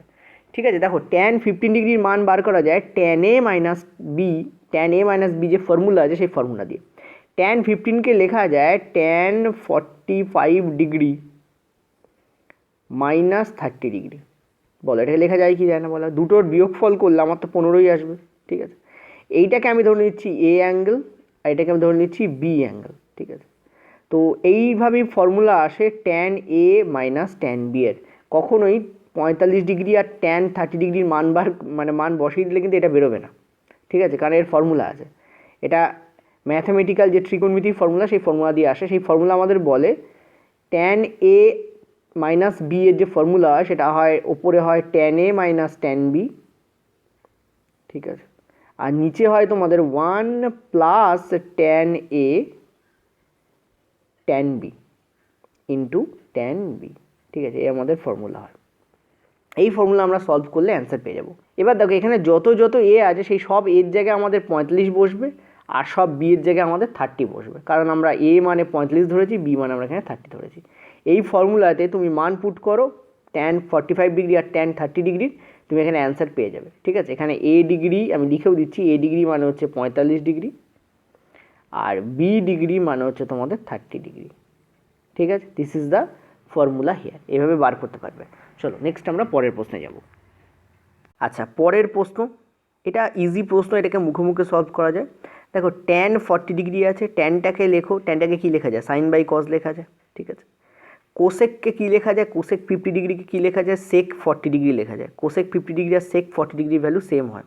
মনে রাখবে দুটো অ্যাঙ্গেল যদি তাদের যোগফল 90 হয় তো একটা ইকুয়াল টু একটা লেখা যায়। যেমন এখানে কোসেক 50 আছে, আমি কি করলাম সেক 40 করলাম, 50 + 40 90 হয়। ঠিক আছে, আশা করি বুঝতে পারছো, পুরো কোণের কথা বলছি আমি। ওকে, তো এটাকে এই ধরনের ফিগারগুলো বা এই ধরনের থিওরি যেগুলো আছে সেগুলো মাথায় রেখে ত্রিকোণমিতি করতে হয়। তো এটাকে আমি লিখলাম সাইন বাই কস, আর এটা আমি পেয়ে যাচ্ছি সেক 40। সেক 40কে উল্টে দাও কি হয়, 1 বাই কস। তো কস কস কেটে গেলে এখানে থাকবে সাইন স্কোয়ার প্লাস এখানে দেখো কট 40। কট 40কে কী লেখা যায়, কট 40 দেখো কট 40কে ট্যান 40কে লেখা যায় সাইন বাই কস, কট হচ্ছে তার উল্টো অর্থাৎ কস বাই সাইন। তাহলে নিচে আমাদের সাইন আসবে, সাইন সাইন কেটে যাবে, তো এখানে আসবে তোমাদের sine square theta plus cos square theta, তাহলে cos square theta plus sine square theta সমান কী হয়, 1 হয়, 1 এসে যাবে। ঠিক আছে, এবার যারা বুঝতে পারছো না তাদের জন্য আমি কিন্তু অনলি খাতা পেন ইউজ করছি, কারণ এই অঙ্কটাকে কিন্তু 20 সেকেন্ডে মুখে মুখে করে ফেলা যায়। দেখো আমরা দেখতে পাচ্ছি এখানে tan 40 ডিগ্রি আছে, tan 40কে আমরা প্রথমে কী লিখছি, আমরা লিখছি সাইন 40 ডিগ্রি, ঠিক আছে, বাই কজ 40 ডিগ্রি। ঠিক আছে, আর এই নিচের কোসেকটাকে কি লেখা যায়, সেক 40 ডিগ্রি। ঠিক আছে, সেক 40 ডিগ্রি লেখা যায়। ওকে, এবার এইটার মাথায় আমার কি আছে, আমার এখানে ব্রাকেটে স্কোয়ার দেওয়া আছে প্লাস, আচ্ছা এখানে কি লেখা যায়, কস 40 ডিগ্রি বাই লেখা যায় সাইন 40 ডিগ্রি। ঠিক আছে, আচ্ছা আর নিচেরটাকে কি লেখা যায়, নিচেরটাকে লেখা যায় কোসেক। ঠিক আছে, কোসেক 40 ডিগ্রি, সব 40তে কনভার্ট করতে হবে এবং মাথায় আমি কি দেবো, মাথায় আমি স্কোয়ার দিয়ে দেবো। এবার দেখো এই যে কোসেক 40 ডিগ্রি এটাকে লেখা যায় 1 বাই কস 40 ডিগ্রি। ঠিক আছে, আর এই যে আমাদের এটা সেক 40 ডিগ্রি লেখা যায় 1 বাই কস 40 ডিগ্রি। আচ্ছা কোসেক 40 ডিগ্রি একে কী লেখা যায়, 1 বাই সাইন 40 ডিগ্রি লেখা যায়, কারণ এটা উল্টো হয়। এবার এই যে এইটা আর এইটা আমার কেটে বেরিয়ে যাবে, সিমিলারলি এইটা আর এইটা আমার কেটে বেরিয়ে যাবে। তার মানে এখান থেকে আমি পরের লাইনে কি পাবো, সাইন স্কোয়ার 40, কারণ স্কোয়ারটা আছে। ঠিক আছে, আর এখানে পাবো আমি কস স্কোয়ার 40। তুমি বলো সাইন স্কোয়ার থিটা প্লাস কস কস থিটা সমান কি 1 হয়, দ্যাট ইজ ওয়াই এখানে অ্যান্সার আমাদের কী আসবে, 1 অ্যান্সার আসবে। ক্লিয়ার হলো, এভাবে লেখা যায়, এইটুকুকে তুমি যদি মুখে মুখে করতে পারো তাহলে তোমার টাইমটা সেভ হবে। চলো নেক্সট আমরা পরের প্রশ্নে যাব। আচ্ছা পরের প্রশ্ন, এটা খুব ভালো প্রশ্ন। ঠিক আছে, এখানে আমাদের tan x এর ভ্যালু বার করতে বলে। দেখো tan সমান আমরা জানি কি, সেইটা আমাদের বোঝার দরকার। tan সমান আমরা জানি সাইন বাই কস, তো আমরা যদি কোনোভাবে ওপরেরটাকে সাইন বাই কস করে দিতে পারি তাহলে আমার সুবিধা হবে। আছে কি আমাদের এখানে, আমাদের আছে cos x minus 3 sine X equal to আমাদের আছে √3 সাইন এক্স। ঠিক আছে, এই আমাদের আছে √3 সাইন এক্স, এই আমাদের আছে। তা আমরা কি করতে পারি, আমরা একটা কাজ করতে পারি, আমরা করতে পারি এদিকের ইকুয়েশনটাকে আমি কজ এক্স দিয়ে ভাগ করে দিতে পারি, এদিকে ইকুয়েশনটাকে আমি কজ এক্স দিয়ে ভাগ করে দিতে পারি, কারণ এদিকে আমি যা করবো এদিকে আমাকে তাই করতে হবে। এবার পরের লাইন করছি, দেখো আমরা করছি এখানে কজ এক্স বাই এখানে আমাদের হয়ে যাচ্ছে cos X minus 3 sine X by আমাদের কী হয়ে যাচ্ছে কজ এক্স। ঠিক আছে, এটাকে লেখার দরকার পড়ে না, ইনফ্যাক্ট এখানে কোনোটাই লেখার দরকার পড়ে না। এই কজ এক্সের তলায় এই কজ এক্স যাবে, মাইনাস থাকবে এই যে মাইনাস, আর এই 3 সাইন এক্সের তলায় এই কজ এক্স যাবে। ঠিক আছে, আর এটা আমি দেখতেই পাচ্ছি এটা আমার কী হয়ে গেছে, শর্টান এটা আমার কিন্তু ট্যান হয়েই গেছে অলরেডি, এটা কিন্তু আমার ট্যান হয়েই গেছে। তো √3 tan x আমি লিখিয়ে দিচ্ছি এখানে ডিরেক্ট, আর কিছু করার দরকার নেই। ঠিক আছে, √3 tan x আমি এখানে লিখিয়ে দিলাম। এবার দেখো এদিকে তুমি তাকিয়ে দেখো, এখানেও কিন্তু তোমার একটা ট্যান তৈরি হচ্ছে, এই দেখো এখানে একটা ট্যান তৈরি হচ্ছে না, তো এটাকে তুমি লেখো, এটা আমার কী হয়ে যাচ্ছে 3 tan x তৈরি হচ্ছে। ঠিক, আর এটা আমার কি তৈরি করছে, এটা আমার তৈরি করছে 1, এখানে আমার কি দিচ্ছে 1, তো 1 মাইনাস 3 tan x, আর এদিকে আমার কি আছে √3 tan x আছে, কি আছে √3 tan x। ঠিক আছে, আচ্ছা এবার দেখো আমরা এবার কি করব, এবার একটা জিনিস ভালো করে ভাবো যে আমরা কি করতে পারি। দেখো আমরা একটা কাজ করতে পারি, সেটা কি, আমরা এখানে 1 নিলাম, ঠিক আছে, আর √3 tan x প্লাস 3 tan xটাকে এদিকে করলাম, মানে tan xগুলোকে সব আমরা কী করছি এদিকে নিয়ে যাচ্ছি, ঠিক আছে, tan xগুলো সব আমরা কী করছি এদিকে নিয়ে যাচ্ছি। তো যদি তাই করি আমরা দেখতে পাচ্ছি 1 তো 1 থাকবে, এখানে কমন চলে আসবে, এই তোমাদের চলে আসবে tan x চলে আসবে। এবার এখানে আমরা যদি এই ভ্যালুটাকে যদি ওইদিকে নিয়ে যাই তাহলে আমরা কি দেখতে পাচ্ছি, তাহলে আমরা দেখতে পাচ্ছি দেখো এটা 1/3 প্লাস √3 হয়ে যাচ্ছে, ঠিক আছে। তো 1/3 প্লাস √3 হয়ে যাচ্ছে, ইকুয়াল টু আমার কী চলে আসছে এখানে tan x চলে আসছে। তো যদি আমরা করনীয়সন করি কী পাচ্ছি দেখো, ওপরে আমাদের চলে যাবে নিচেরটার নেগেটিভ ভ্যালু, আর নিচেও আমরা কি করব ওরই নেগেটিভ ভ্যালু দিয়ে নিচেও আমরা গুণ করে দেবো, ঠিক আছে।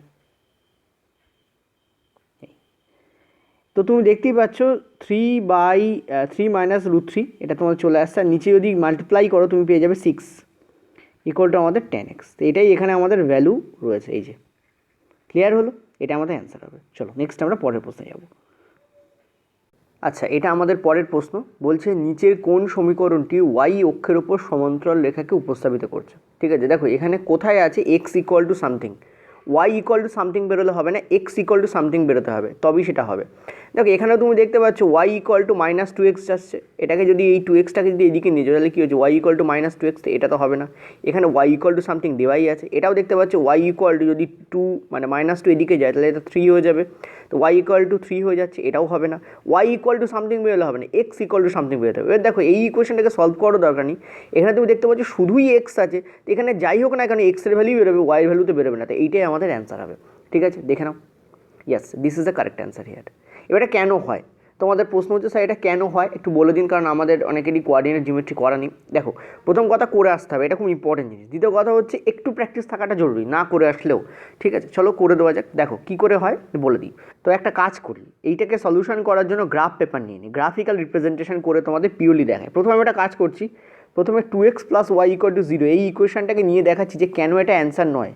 দেখো y অক্ষের সমান্তরাল বলতে কী বোঝায়, ধরো সাপোজ এইটা হচ্ছে আমার y অ্যাক্সিস, আমরা জানি এটাকে y অ্যাক্সিস বলা হয়, এর সমান্তরাল একটা রেখা যাবে, মানে রেখাটা ডেফিনেটলি এরম হতে পারে না, তাহলে তো সেটা সমান্তরাল হবে না।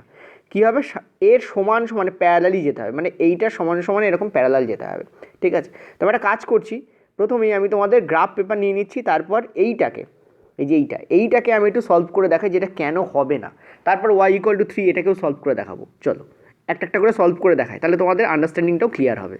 আচ্ছা, একটা রিকোয়েস্ট করবো, স্ক্রিনের ব্রাইটনেসটা একটু বাড়িয়ে নিও, ঠিক আছে।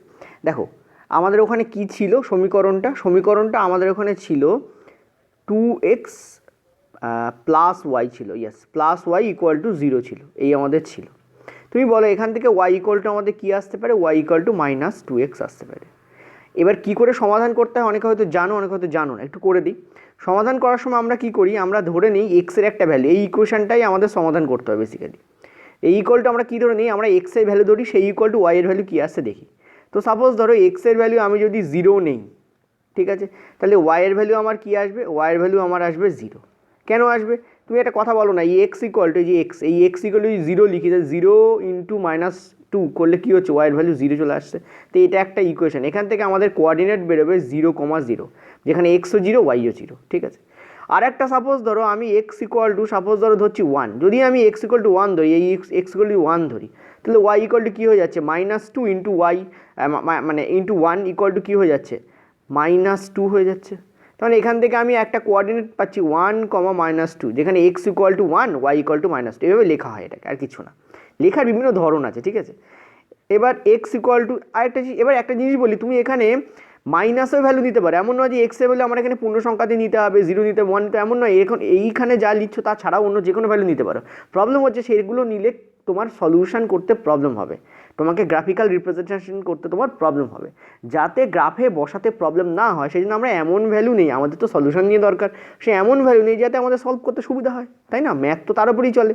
তো আমরা এখানে একটা কাজ করছি, আমরা x = কী নিতে পারি, চলো x = আমরা 2 নিয়ে নিই। সাপোজ ধরো x = 2 নিই, তো x = যদি আমরা 2 নিই, তাহলে y = আমাদের কী হয়ে যাচ্ছে, -2 × 2, অর্থাৎ y = হয়ে যাচ্ছে আমাদের -4। তার মানে এখানে আমাদের এর যে ভ্যালু আছে সেটা হচ্ছে 2, -4, এইগুলো হচ্ছে কোঅর্ডিনেট। এই কমা দিয়ে লিখলে, এই ভ্যালুগুলোকে যদি কমা দিয়ে লেখো কী বলা হয়, কোঅর্ডিনেট বলা হয়, ঠিক আছে। তো চলো আমরা একটু সলভ করে নিই এই পুরো ব্যাপারটাকে। দেখা যাক না কি আসে, ঠিক আছে। যদি আমরা এটাকে সলভ করি আমরা কি পাচ্ছি দেখো, সাপোজ ধরো এইটা হচ্ছে আমাদের এক্স অ্যাক্সিস, চলো স্ট্রেট লাইন ইউজ করি, এইটা হচ্ছে আমাদের স্ট্রেট লাইনে এক্স অ্যাক্সিস, ঠিক আছে। আর এইটা হচ্ছে আমাদের সাপোজ ধরো ওয়াই অ্যাক্সিস, সাপোজ ধরো এটা হচ্ছে আমাদের ওয়াই অ্যাক্সিস, ঠিক আছে। আশা করি বুঝতে পারছো। এবার আমি যেটা করব, একটু কাইটাই চেঞ্জ করে করে করবো যাতে তোমার সুবিধা হয়। আমি যেটা করব, আমি এইটাকে রিপ্রেজেন্ট করানোর চেষ্টা করবো, X equal to 0, Y equal to 0। তার আগে বলে দিই, অনেক কথা জানো না, এই দিকে গেলে আমাদের এক্স প্লাসে থাকে, আর এটাকে আমরা এক্স ড্যাশ বলি, এদিকে গেলে আমাদের এক্স মাইনাসে থাকে। সিমিলারলি ওপর দিকে গেলে আমাদের ওয়াই প্লাসে থাকে, আর নিচের দিকে আমরা ওয়াই ড্যাশ বলি এটাকে, এটার দিকে গেলে আমাদের ওয়াই মাইনাসে থাকে, ঠিক আছে। এবার আমাকে 0 0, দেখো 0 0 বলতে আমরা এইটাকে বুঝি, এই যে পয়েন্টটা আমি আঁকলাম এই পয়েন্টটাকে আমরা 0 0 বলি। 0 মানে কি, যেখান থেকে শুরু হচ্ছে এক্স আর ওয়াই দুটোই যেখান থেকে শুরু হয় সেটা হচ্ছে এই পয়েন্টটা, ঠিক আছে। এটা হচ্ছে দুটো লাইনে ইন্টারসেক্টিং পয়েন্ট, এটা হচ্ছে একদম মাঝখানের পয়েন্ট, এইটাকে আমরা কি বলি 0 0 বলি। এইটা হচ্ছে আমাদের 0 0 বিন্দু, তাহলে এইটা আমাদের হয়ে গেল। নেক্সট হচ্ছে এইটা, মানে এই কোঅর্ডিনেটটাকে দেখবো। এই কোঅর্ডিনেটটা অনেক সময় এই কোঅর্ডিনেট দিয়েও প্রশ্ন দেয়। কোঅর্ডিনেট বলতে কী বোঝায় বলে দিই, এই কোঅর্ডিনেটটা মানে হচ্ছে এক্সের দিকে আমরা এক ঘর যাবো। দেখো এক্সের দিকে এক ঘর কোনটা, এটা হচ্ছে আমাদের এক ঘর, এটা হচ্ছে আমাদের 2 ঘর, এটা হচ্ছে আমাদের 3 ঘর। আমি লিখে দিচ্ছি, এটা 1, এটা 2, এটা 3, এটা হচ্ছে আমাদের 4, ঠিক আছে। এদিকে মাইনাসে গেলে এদিকে আমাদের হবে -1, এইটা হবে আমাদের -2, ঠিক আছে। এইটা হচ্ছে হবে আমাদের -3, এরকম করে করে চলবে। ওকে ওপর দিকেও যেতে পারো, এদিকে গেলে হচ্ছে আমাদের 1, মানে ওয়াইয়ের দিকে গেলে +1, +2, +3, +4 এরকম করে যাবে, ঠিক আছে। এবার কি বলেছে একটু দেখে নিই। প্রথমটা আমাদের এক্সের দিকে এক ঘর, তারপরে -2 ওয়াইয়ের দিকে। তো এক্সের দিকে আমরা এক ঘর গেলাম, এই হচ্ছে আমাদের +x এক ঘর এখানে দাঁড়িয়ে আছি। তারপরে মাইনাসে যেতে বলছি, কোন দিকে যাবো, নিচের দিকে যাবো। -2 মানে কোনটা, এটা হচ্ছে আমাদের ওয়াইয়ের দিকে -2, এই হচ্ছে আমাদের পরবর্তী দাগ নম্বর পড়লো। নেক্সট হচ্ছে আমাদের পরেরটা, এটা ওটা হয়ে গেছে। এটা এখানে বলেছে এক্স হচ্ছে 2, ওয়াই হচ্ছে -4। এক্স হচ্ছে 2 মানে কি, +2 মানে এদিকে যাবে, এইখানে আমাদের দাঁড়াবে। তারপরে -4 মানে 1 2 3 4 এইখানে দাঁড়াবে, এই জায়গায় দাঁড়াবে, ঠিক আছে, এখানে দাঁড়াবে। এবার আমি যদি এই 3টে লাইনকে একটু যোগ করে দিই, আমি যদি এই 3টে লাইনকে যোগ করি, ঠিক আছে, বলো এটা কি ওয়াই এর সমান্তরাল রেখা হয়েছে? এই হচ্ছে ওয়াই, এই হচ্ছে আমাদের ওয়াই, আর এই হচ্ছে আমাদের সেই প্যারালাল লাইন আমরা ড্র করতে চাইছিলাম। কিন্তু এটা কি প্যারালাল হয়েছে, সমান্তরাল হয়েছে? না। যেহেতু এটা সমান্তরাল হয়নি, আমরা কি বলতে পারি, ফার্স্ট যে ইকুয়েশনটা ছিল সেটা আমাদের কেটে যাবে, সেটা আমাদের অ্যান্সার হবে না। আচ্ছা, এবার পরের ইকুয়েশনটা দেখো। পরের ইকুয়েশনটা তোমাদের কী ছিল, ওয়াই ইকুয়াল টু 3 ছিল, মনে করে দেখো, ঠিক আছে। পরের যে ইকুয়েশনটা ওয়াই ইকুয়াল টু 3 ছিল, ঠিক আছে। এটা কেন হবে না, দেখো ওয়াই ইকুয়াল টু 3 মানে হচ্ছে সেটা ওয়াইয়ের ওপর আছে। যদি একটা গ্রাফ আঁকো, আমি আর আঁকছি না, একে তোমাদের দেখাচ্ছি, ওয়াই ইকুয়াল টু 3 মানে এটা ওয়াইয়ের ওপর আছে, আর এক্স ইকুয়াল টু 0 হয় এখানে। এটা কোন ইকুয়েশন অনুযায়ী হয়, এটা একটা ইকুয়েশন আছে mx + c, ঠিক আছে। এইভাবে ওয়াইকে বার করা যায়, এটা ইকুয়াল টু ওয়াই। এই যদি ইকুয়েশন করো তাহলে এই এক্সের ভ্যালু 0 না হলে mx 0 হয়ে যায় না, মানে এখানে c হচ্ছে আমাদের 3 অ্যাকচুয়ালি। এই যে c এর ভ্যালু এখানে হয়ে যাবে 3, আর এক্সের ভ্যালু আমার এখানে হয়ে যাবে কত, 0। তবে এই ওয়াই ইকুয়াল টু আমার 3 আসবে, এই ফর্মুলা অনুযায়ী আসে। কিন্তু আমি সেই ফর্মুলা করাচ্ছি না, জাস্ট তোমাদের বলছি যখন দেখবো ওয়াই ইকুয়াল টু 3 তার মানে হচ্ছে এক্স ইকুয়াল টু 0, ঠিক আছে। তার মানে ওয়াইয়ের ওপরে একটা বিন্দু যেটা 3 তাকে রিপ্রেজেন্ট করানো হচ্ছে। তুমি বলো ওয়াইয়ের ওপরে কোনো বিন্দু যদি থাকে সেটা এক্স ওয়াইয়ের সমান্তরাল কী করে হবে, সে তো ওয়াইয়ের ওপর দিয়ে যাবে, ফলে এই অপশানও কেটে যাবে। এইভাবে তুমি দেখবে পরের অপশানটাও কেটে যাবে। সুতরাং 3টে অপশান কেটে গেলে লাস্ট অপশানটা আমাদের হবে। এইভাবে উত্তর আমাদের অপশান ডি হচ্ছে, ঠিক আছে। আশা করি মোটামুটি বুঝতে পেরেছো। চলো নেক্সট আমি পরের প্রশ্নে যাব। আচ্ছা, এটা ইজি প্রশ্ন। বলেছে প্রথম সংখ্যার 40% হচ্ছে 12, আর দ্বিতীয় সংখ্যার 50% হচ্ছে 24। তোমাদের বার করতে বলেছে প্রথম ও দ্বিতীয় সংখ্যার অনুপাত কত। তো যদি এক্স ধরেই করো, তো এক্সের 40% হচ্ছে কত আমার 12, ঠিক আছে। তাহলে এক্সের ভ্যালু কী আসছে, এটা দিয়ে এটাকে কাটো, 4 দিয়ে এটাকে কাটো, 3 মানে 30, তো এক্স ইকুয়াল টু 30। তো একটা সংখ্যা, প্রথম যে সংখ্যা সেটা হচ্ছে আমার এক্স কত আমাদের 30, ঠিক আছে। আচ্ছা, দ্বিতীয় সংখ্যাটা কত হবে, দেখো এখানে বলেছে 50% 24। 50% যদি 24 হয় তাহলে 100% কত হবে, 24-এর ডবল হবে। কারণ আমরা জানি কোনো একটা সংখ্যা, ধরো সাপোজ সেটা ওয়াইয়ের 50% মানে হচ্ছে হাফ। কেন হাফ, 50 দিয়ে 100কে কাটলে হাফ। তা ওয়াইয়ের হাফ যদি 24 হয় তাহলে ওয়াইয়ের ভ্যালু কত হবে, ডেফিনেটলি 24 × 2 হবে, মানে 48 হবে।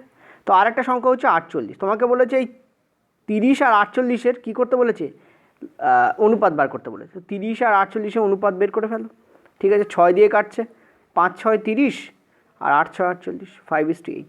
ক্লিয়ার? চলো নেক্সট পরের প্রশ্নে। আচ্ছা, পরের প্রশ্ন দেখো, বলেছে একটি বর্গক্ষেত্রে পরিসীমা এবং ক্ষেত্রফলের সাংখ্যমান সমান, মানে কি সংখ্যায় যেটা হয় সেটা সমান, ঠিক আছে? একক সমান কিন্তু কখনোই হবে না, কারণ পরিসীমা হচ্ছে একটা বুঝতেই পারছো, ঠিক আছে? আর পরিসীমা হচ্ছে একটা ওয়ান ডাইমেনশনাল রাশি, আর ক্ষেত্রফল হচ্ছে টু ডাইমেনশনাল রাশি। সুতরাং দুটোর একক তো কখনোই এক হবে না, একটা মিটার স্কোয়ার হয় যদি একক ধরো, ঠিক আছে? মিটারেই যদি ধরো। এখানে বলেছে একটি বর্গক্ষেত্রের পরিসীমা ও ক্ষেত্রফলের সাংখ্যমান সমান। এবার বর্গক্ষেত্রের পরিসীমা কী হয় আমরা জানি 4a, সেটা সমান সমান ওর ক্ষেত্রফল হবে। ক্ষেত্রফল কী হবে? a square. এ এখানে বাহুর দৈর্ঘ্য, তো এখানে ক্লিয়ারলি দেখতে পাচ্ছি এই এ দিয়ে একে কাটলে কী হয়? এ হয়, তো 4 = a হয়ে যাবে। আর এই আমরা কী ধরি? বাহুর দৈর্ঘ্য ধরি। তো এখানে অ্যান্সার আমাদের কী হয়? 4 একক। দেখো উপরে দেওয়াও আছে 4 একক, ঠিক আছে? তোমরা দেখো ততক্ষণ আমি এটা লিখি। ক্লিয়ার? তো অ্যান্সার আমাদের কী হবে এখানে? 4 একক will be the correct answer. এগুলো খুব ইজি প্রশ্ন, যেমনটা বললাম টাফ প্রশ্নগুলো করিয়ে দিয়েছি, এবার ইজিগুলো নিয়েছি। চলো নেক্সট পরের প্রশ্নে। কী বলছে দেখো, একটি সংখ্যাকে 6-এর 5 দিয়ে গুণ করলে গুণফল 108/125 হয়, সংখ্যাটি কত? ক্লিয়ারলি তুমি দেখতে পাচ্ছ 108 আর এখানে রয়েছে 125, ঠিক আছে? একটা সংখ্যা আছে, এটা হচ্ছে এক্স না ধরেও করা যায়, আমি বারবার বলছি এটাকে এক্স না ধরেও করা যায়। একটা সংখ্যা আছে এক্স, যাকে আমরা 6-এর 5 দিয়ে যখন গুণ করছি আমরা কী পাচ্ছি? আমরা সংখ্যাটা পাচ্ছি, এইটা পাচ্ছি। তোমাকে বার করতে বলেছে এক্সের ভ্যালু। তো বেসিক্যালি আমরা কী করবো? একে আমরা 6 দিয়ে কাটবো, কত হয় আমাদের? আমরা জানি 108 হয়। একে আমরা 5 দিয়ে কাটবো, কত হয় আমাদের? 25 হবে। তাহলে অ্যান্সার আমাদের কী হবে? 18/25 হবে। এবার এই অঙ্কটাকে তুমি মুখে মুখে সলভ করতে পারতে। কী করে? তুমি ক্লিয়ারলি দেখতে পাচ্ছ নিচে 125 আছে, এই যে 125 আছে, আর এদিকে 5 আছে, তো 5 দিয়ে 125কে কাটলে 25 হওয়ার কথা নিচে, ওপরে যাই থাক না কেন। তো একটাই অপশান আমরা দেখতে পাচ্ছি 25 আছে, এটা আমাদের ক্লিয়ার অ্যান্সার হবে। অর্থাৎ পেন অ্যান্ড পেপার না টাচ করেও এই অঙ্কটাকে মুখে মুখে সলভ করা যায়, দেখেই সলভ করে ফেলা যায়, ঠিক আছে? চলো নেক্সট আমরা পরের প্রশ্নে যাব। একদম ইজি প্রশ্ন। রুট 196 কত হয়? 14 হয়, ঠিক আছে? 7 দিয়ে 14কে কাটলে কত হয়? 2 হয়। এখান থেকে আমরা কী পেলাম? 2 পেলাম, ঠিক আছে? আচ্ছা, রুট 141 কত হয়? 21 হয়, ঠিক আছে? 7 দিয়ে 21কে কাটলে কত হয়? 3 হয়। আচ্ছা, রুট 225 কত হয় আমাদের? 15 হয়, ঠিক আছে? 15 120কে কাটলে কত হয়? 8 হয়। তো বেসিক্যালি আমরা কী করবো? 2 × 3 × 8 আমরা করব। কত হয় দেখতে পাচ্ছ? 6 × 8 মানে 48 will be the correct answer. চলো নেক্সট পরের প্রশ্নে। পরের প্রশ্ন কী বলছে দেখো, একজন পুরুষ 20 দিনে একটি কাজ সম্পূর্ণ করতে পারে, আর ওই কাজটাই একজন মহিলা করে 45 দিনে। তাহলে দুজন পুরুষ এবং 3 জন মহিলা কত দিনে কাজটা করতে পারবে? দেখো এর দুটো পদ্ধতি আছে, এক হচ্ছে রেশিও মেথড, দুই হচ্ছে তোমরা যেভাবে পি আর এম ধরে করো সেটাও আছে। তো আমি প্রথমে ট্র্যাডিশনাল মেথডটা দেখে তারপর রেশিও মেথড দেখাবো। রেশিও মেথডে মুখে মুখে সলভ হয়ে যাবে, ঠিক আছে? একজন পুরুষ 20 দিনে একটি কাজ সম্পূর্ণ করতে পারে, মানে টোটাল ওয়ার্ক কত? দেখো 20 দিনে একজন পুরুষ করে, ঠিক আছে? ধরে নিচ্ছি প্রত্যেকটা পুরুষ পি ইউনিট কাজ করে পার ডে, তাহলে টোটাল কাজ কত হলো? 20 পি ইউনিট কাজ হলো, ঠিক আছে? আর মহিলা সাপেক্ষে যদি দেখি, তাহলে যদি ধরে নেই একজন মহিলা একদিনে এম ইউনিট কাজ করে, মহিলা মানে এম, তাহলে 45 দিনে তারা কত ইউনিট কাজ করবে? 45 এম ইউনিট কাজ করবে। তাহলে টোটাল কাজ কী হলো? যদি পুরুষ হিসাবে দেখো তাহলে 20 পি, আর যদি মহিলা হিসেবে দেখো তাহলে 45 এম, কিন্তু কার সাথে একই। সো আমরা বলতে পারি 20 পি ওয়ার্ক = 45 এম ওয়ার্ক, দুটো তো সেম হবে, কারণ ওই একই কাজ। এরকম বলেছে সেই কাজটাই 45 দিনে করে একজন মহিলা। এখান থেকে আমরা পি আর এম এর একটা রেশিও পেয়ে যাব। কী পাবো? 4p = আমরা পাচ্ছি 9m, ঠিক আছে? 4p = 9m পাচ্ছি। এখন এখানে কি বলেছে দেখ, এখানে বলেছে দুজন পুরুষ। এবার দেখো আমরা পুরুষ আর মহিলাকে একসঙ্গে নিয়ে প্রশ্নে বলবে, কিন্তু আমরা এরভাবে করতে পারবো না। আমাদের কী করতে হবে? সব পুরুষকে মহিলায় কনভার্ট করে নিই, তাহলে সুবিধা হবে। এবার 4 জন পুরুষ সমান যদি 9 জন মহিলা হয়, তাহলে 2 জন পুরুষ সমান কতজন মহিলা? ওর হাফ মানে এরও হাফ হয়ে যাবে, ঠিক আছে? তো 2 জন পুরুষ সমান আমরা 9 2 জন মহিলা, ঠিক আছে? দেখো 4-এর হাফ এদিকে বসছে, তাহলে এদিকে আমার 9-এর হাফ বসবে, ঠিক আছে? তারপরে টোটাল কতজন মহিলা কাজ করছে? প্রশ্নে বলেছে 2 জন পুরুষ এবং 3 জন মহিলাকে দিয়ে কতদিনে কাজটা করানো যাবে। এখন আমরা দেখতে পাচ্ছি যে এই 2 জন পুরুষ বলতে আমরা বোঝাচ্ছি 9 জন মহিলাকে, 9 2 জন মহিলাকে, ঠিক আছে? 9 2 জন মহিলাকে, আর এখানে 3 জন মহিলা আগে থেকেই ছিল, তাহলে টোটাল আমার কতজন মহিলা হয়ে যাচ্ছে? 15 2 জন মহিলা আমার হয়ে যাচ্ছে, ঠিক আছে? কতজন মহিলা হচ্ছে? 15 2 জন মহিলা আমার হচ্ছে। তো এই 15 2 জন মহিলাকে দিয়ে টোটাল ওয়ার্ক করাতে হবে আমাকে, ঠিক আছে? কী করাতে হবে? টোটাল ওয়ার্ক আমাকে করাতে হবে। এখন দেখো টোটাল ওয়ার্ক কি, যদি তুমি এবার দেখো এইখানে কিন্তু এটা মহিলা আছে, যেহেতু আমরা সব মহিলায় কনভার্ট করেছি, তো আমরা মহিলার সাপেক্ষে টোটাল ওয়ার্কটাকে নেব। মহিলার সাপেক্ষে টোটাল ওয়ার্ক কত? 45 এম, ঠিক আছে? তো 45 এম ইউনিট টোটাল কাজ, ঠিক আছে? মহিলা কতজন আছে? 12 2 এম, ঠিক আছে? কাটাকুটি করে ফেলে অ্যান্সার বেরিয়ে যাবে। তো এখান থেকে দেখতে পাচ্ছ আমার 3 আসছে, 3 দুগুণে 6 দিন। This is the correct answer here, ঠিক আছে? এইটা আমার কারেক্ট অ্যান্সার। দেখো এই 6 দিন আমার বেরিয়ে গেছে। প্রবলেম হচ্ছে এই মেথডে তোমাকে কিন্তু খাতা পেন ছোঁয়াতেই হবে। তো আমি এমন একটা মেথড বলবো যে মেথডে তোমাকে খাতা পেন ইউজ করতে হবে না, ঠিক আছে। প্রথমে সেই মেথডটা মুখে মুখে করে দেখাই। দেখো, একজন পুরুষ 20 দিনে কাজ করে, একজন মহিলা 45 দিনে কাজ করে। রেশিও কত? 4:9। উল্টে দাও, কত হবে? 9:4। ঠিক আছে, কত হবে? 9:4। অর্থাৎ একজন পুরুষ 9 ইউনিট কাজ করে, দুজন পুরুষ কত ইউনিট কাজ করবে? 18 ইউনিট কাজ করবে। একজন মহিলা 4 ইউনিট কাজ করে, তিনজন মহিলা কত ইউনিট কাজ করবে? 12 ইউনিট কাজ করবে। তাহলে টোটাল তারা একদিনে কত ইউনিট কাজ করছে? 30 ইউনিট কাজ করছে। আর টোটাল কাজ কত? 20 × 9, তার মানে 180 ইউনিট কাজ। 180কে 30 দিয়ে ভাগ করে দেওয়া, অ্যান্সার হবে তোমাদের 6 ঠিক আছে। দেখো এইটুকুর মধ্যে অঙ্কটা হয়ে যাবে।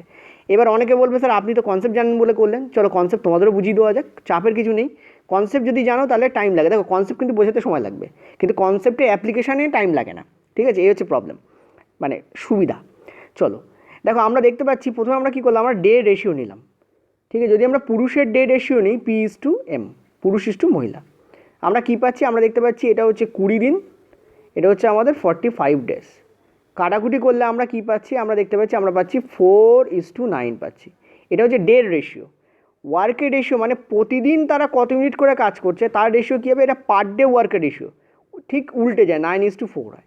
তোমরা বললে স্যার উল্টে কেন যায়? প্রমাণ করে দেখান। দেখো ধরে নাও এখানে 36টা আম আছে, একটা ঝুড়ি আছে, ঠিক আছে, ঝুড়ির মধ্যে 36টা আম আছে। তো একজন পুরুষ একদিনে 9টা করে আম খায়। এই অনুপাতে যদি সে আম খেতে আরম্ভ করে, তার কদিন সময় লাগবে 36টা আম শেষ করতে? 4 দিন সময় লাগবে। আর একজন মহিলা দেখতে পাচ্ছি পার ডে 4টে করে আম খায়, তাহলে 36টা আম শেষ করতে তার কদিন সময় লাগবে? 9 দিন সময় লাগবে। দেখো তুমি জাস্ট উল্টে গেল। অর্থাৎ তুমি কোন হারে কাজ করছো তার উপর বেস করে কিন্তু নির্ভর করে তুমি কতদিনে কাজটা শেষ করবে, এবং সেটা একেবারে উল্টো হয় এই কারণে। অর্থাৎ ডে রেশিও ওয়ার্ক রেশিওর উল্টো হয়। ডে রেশিও যদি 4:9 হয়, ওয়ার্ক রেশিও হয়ে যাবে 9:4। দেখো কনসেপ্ট বোঝাচ্ছি, টাইম লাগছে, ঠিক আছে, কিন্তু অ্যাপ্লিকেশন দেখলে টাইম কোনো লাগবে না, শিখে নিতে হয় কনসেপ্ট, টাইম লাগে না। এবার দেখো আমরা দেখতে পাচ্ছি টোটাল ওয়ার্ক আমাদের কত ইউনিট? টোটাল ওয়ার্ক আমাদের কত ইউনিট আমরা দেখতে পাচ্ছি। দেখো একজন পুরুষ একদিনে 9 ইউনিট কাজ করে, এইভাবে সে 20 দিন ধরে কাজ করে, তার মানে 20 × 9 180 ইউনিট টোটাল ওয়ার্ক। আর যদি মহিলা দিয়েই ধরো, একজন মহিলা একদিনে 4 ইউনিট করে কাজ করে, এই হারে তার কাজ শেষ করতে 45 দিন সময় নেবে। আবার বোঝায় আম দিয়ে, একজন মহিলা একদিনে 4টে করে আম খায়, এইভাবে আম খেতে তার 45 দিন সময় লাগে। তাহলে টোটাল কতগুলো আম ছিল? 45 × 4টে আম ছিল। যদি পুরুষকে আম দিয়ে বোঝাতে হয় তাহলে চলো, একজন পুরুষ একদিনে 9টা করে আম খায়, এই হারে আম খেয়ে তার 20 দিন সময় লাগে। তাহলে টোটাল আম ঝুড়িতে কত ছিল? 20 × 9। যদি ওয়ার্ক দিয়ে বোঝাই, একজন পুরুষ একদিনে 9 ইউনিট কাজ করে, এই হারে কাজ করতে তার 20 দিন সময় লাগে। তাহলে টোটাল ওয়ার্ক কত? 20 × 9, মানে 180 হচ্ছে টোটাল ওয়ার্ক, ঠিক আছে। আর এখানে কতজন পুরুষ আছে? 2জন পুরুষ আছে। তাহলে একজন পুরুষ একদিনে 9 ইউনিট কাজ করে, দুজন পুরুষ একদিনে কত ইউনিট কাজ করবে? 9 × 2 18 ইউনিট কাজ করবে। একজন মহিলা একদিনে 4 ইউনিট কাজ করে, 3জন মহিলা আছে, 3জন মহিলা একদিনে কত ইউনিট কাজ করবে? 4 × 3 মানে 12 ইউনিট কাজ করবে। টোটাল তারা মিলে তো কাজ কতদিনে করছে? কত ইউনিট কাজ করছে? 30 ইউনিট কাজ করছে। এই 180কে 30 দিয়ে ভাগ করে দাও, ঠিক আছে, আমরা কী দেখতে পাবো? 6 অ্যান্সার হবে। কারণ টোটাল ওয়ার্ককে যখন তুমি পার ডে করা ওয়ার্ক দিয়ে ভাগ করো তখন তুমি ডে পেয়ে যাও। এটাও একটা কনসেপ্ট, ঠিক আছে। তো এইভাবে আমরা আগের বার দেখো এত বড় কনসেপ্ট, কিন্তু যখন অ্যাপ্লিকেশন করলাম তখন মুখোমুখি 10 সেকেন্ডে আমার উত্তর কিন্তু আমার কাছে নিয়ে এলো, ঠিক আছে। ওই জন্য কনসেপ্ট ভালো করে শিখে রাখতে হয় যাতে অ্যান্সার করতে আমার টাইম না লাগে। চলো নেক্সট আমরা পরের প্রশ্নে যাব। আচ্ছা, পরের প্রশ্ন বড় থেকে ছোট সাজাও ভগ্নাংশের প্রশ্ন, ঠিক আছে, সবাই হয়তো জানো। এক্ষেত্রে আমরা কি করব? দেখো অ্যান্সার তো দেখতেই পাচ্ছ, কিন্তু কী করে বার করবো অ্যান্সার চটজলদি সেটা দেখে নাও। আমরা অ্যাপ্লাই করব সেটা হচ্ছে আমরা প্রথমে দেখে নেবো এমন দুটো ভগ্নাংশ এখানে আছে কিনা, 2 বা 3 বা 4টে, যাদের লব আর হরের মধ্যে ডিফারেন্স সেম। এমন ভগ্নাংশ আমরা দেখতে পাচ্ছি এই দুটো আছে। আমি একটু আলাদা করে লিখি, একটা হচ্ছে 1/5, একটা হচ্ছে আমাদের 3/7। এর লব আর হরের মধ্যে ডিফারেন্স দেখো 4, এর লব আর হরের মধ্যে ডিফারেন্স দেখো 4, ঠিক আছে। তো এই সমস্ত ক্ষেত্রে যখন লব আর হরের মধ্যে ডিফারেন্স সেম, এখানে ডিফারেন্স দেখতে পাচ্ছ 3 আর 7-এর মধ্যে ডিফারেন্স 4, 1 আর 5-এর মধ্যে ডিফারেন্স 4, তখন আমরা কি করি? যে বড়, কে বড়, কার লব বড়, দেখতে পাচ্ছি আমরা এখানে 3 লব বড়, এখানে লব হচ্ছে আমাদের 1, ঠিক আছে। তো যার লব বড় সে হবে বড়। এক্ষেত্রে আমরা দেখতে পাচ্ছি 3/5 গ্রেটার দ্যান হবে 1/5 থেকে। এক্ষেত্রে আমরা কি পেলাম তাহলে? যে 3/7, 3/5 না 3/7, 3/7 বড় হবে 1/5 থেকে। এইটা আমরা এখান থেকে পেয়ে গেলাম। ওকে, ক্লিয়ার? আচ্ছা চলো নেক্সট পরবর্তীকালে আমরা কম্পেয়ার করে দেখি। 3/7 বড় হয়ে গেছে, তার মানে 3/7 আমাদের বড়। যে 3/7 আর 1/6-এর মধ্যে কম্পেয়ার করে দেখি। দেখো 3/7 আর 1/6, ঠিক আছে। দেখো 3-এর 7-এর মধ্যে এখানে আমরা দেখতে পাচ্ছি 4 ডিফারেন্স আসছে, এখানে দেখতে পাচ্ছি 5 ডিফারেন্স আসছে। সো এক্ষেত্রে ওই আগের প্রসিডিওর খাটবে না, কারণ লব আর হরের মধ্যে ডিফারেন্স সেম নেই। এক্ষেত্রে আমরা কি ইউজ করি, মাল্টিপ্লিকেশন মেথড ইউজ করি, ক্রস মাল্টিপ্লিকেশন মেথড। এই মানে কি করো, 3 ইন্টু 6 করে দাও, এই মাল্টিপ্লিকেশন মেথড করো। তো এটার ভ্যালু আমার কত হয়ে যাবে, সরি এটার পুরো ভ্যালু আমার কত দেবে, আমার দেবে 18। এই 3 6 18, তো এটার পুরো ভ্যালু আমি 18 কনসিডার করবো। সিমিলারলি 7 ইন্টু 1 করো, তো এটার পুরো ভ্যালু আমার কী দেবে, এটার পুরো ভ্যালু আমার দেবে 7। তো কে বড় দাঁড়াচ্ছে, আমি দেখতে পাচ্ছি 3-এর 7 বড় হয়ে যাচ্ছে 1-এর 6 থেকে। তো এখান থেকে আমি কি পেলাম, এখান থেকে আমি যেটা পেলাম যে 3-এর 7 আমার বড় হবে 1-এর 6 থেকে। ক্লিয়ার হয়েছে, 3-এর 7 আমার বড় হবে 1-এর 6 থেকে, এটা আমি এখান থেকে পেলাম। ঠিক আছে, আশা করি বুঝতে পারলে। এবার চলো 3-এর 7 এখানে আছে, আর বাকি আছে কি আমাদের 2-এর 3। চলো কম্পেয়ার করা যাক 3-এর 7 আর 2-এর 3। ঠিক আছে, আবার এর মধ্যে ডিফারেন্স দেখতে পাচ্ছ 4, এটার মধ্যে ডিফারেন্স দেখতে পাচ্ছ 1। সো আগের মেথড, একদম প্রথম যে মেথড কাজে লাগিয়েছিলাম সেটা তো আমাদের কাজে লাগবে না, তো ক্রস মেথড কাজে লাগবে, ক্রস মাল্টিপ্লিকেশন মেথড। তো 3 এটার ফুল ভ্যালু হয়ে যাবে আমাদের 9, এটা 7 ইন্টু 2, এটার ফুল ভ্যালু হয়ে যাবে আমাদের 14। ঠিক আছে, তার মানে আমরা দেখতে পাচ্ছি 2-এর 3 আমাদের বড় হয়ে যাবে 3-এর 7 থেকে। তো সব থেকে বড় হচ্ছে আমাদের 2-এর 3, কারণ 2-এর 3 বড় 3-এর 7 থেকে, 3-এর 7 বড় 1-এর 6 থেকে, আবার 3-এর 7 বড় 1-এর 5 থেকে। তো আমার ডেফিনেটলি 2-এর 3 সব থেকে বড়। তো কার প্রথমে 2-এর 3 আছে, একটাই অপশন আছে যার প্রথমে 2-এর 3 আছে। তো this is the correct option here আমাদের। ঠিক আছে, আশা করি বুঝতে পারলে। তো এই হচ্ছে আমাদের শর্টকাট মেথডে আমরা এটাকে অ্যাপ্লাই করে করতে পারি। ওকে, আচ্ছা এই আমাদের টোটাল ভিডিও ছিল। বাকি 2-3টে প্রশ্ন আছে যেগুলো একদম ইজি, কিছু সরল আছে। সরল বলতে গুণ আর যোগ বিয়োগ ভাগের সরল। ঠিক আছে, একটা সরলের অঙ্ক ছিল, একটা তোমাদের সুদ কষা অঙ্ক ছিল, দেওয়া ছিল একটা রাশি আছে যার উপর 50% সুদে 2 বছরের সরল সুদ কত হবে। একদম ইজি প্রশ্ন যেগুলো আছে সেগুলো আমি এখানে অফলোড করে দিয়েছি, যদিও তোমাদের যে পিডিএফ থাকবে সেখানে আমি তোমাদের ওই কোশ্চেন্সগুলো ঢুকিয়ে দিয়েছি। ওকে, থ্যাংক ইউ।